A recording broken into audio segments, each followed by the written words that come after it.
నమస్తే, నేను మీ Eshwar. E6 news కి స్వాగతం.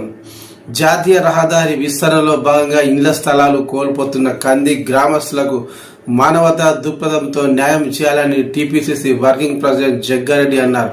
జాతీయ రహదారి విస్తరణలో ఇండ్ల స్థలాలు కోల్పోయిన కంది గ్రామస్తుల వద్దకు నేషనల్ హైవే అధికారులను జగ్గారెడ్డి తీసుకువెళ్లారు. ఈ సందర్భంగా ఆయన మాట్లాడుతూ, వందల సంవత్సరాలుగా కంది గ్రామంలో జాతీయ రహదారికి ఇరువైపులా ఇండ్లు స్థలాల్లో వారు పొజిషన్లో ఉన్నారని అన్నారు. 1956 ల్యాండ్ యాక్ట్ వచ్చిందని, అంతకుముందే అక్కడ గ్రామస్తులు పొజిషన్లో ఉన్నారని అన్నారు. అందుచేత వారికి సరైన నష్టపరిహారం అందించి మానవతా దృక్పథంతో ఆదుకోవాలని అధికారులను, కలెక్టర్ను కోరిన జగ్గారెడ్డి, ఈ అంశం కేంద్రం ఆధీనంలో ఉందని, అదే రాష్ట్ర ప్రభుత్వ ఆధీనంలో ఉంటే ముఖ్యమంత్రి దగ్గర కూర్చొని ఒక మంచి మెరుగైన పరిహారం ఇప్పించేవాడినని అన్నారు.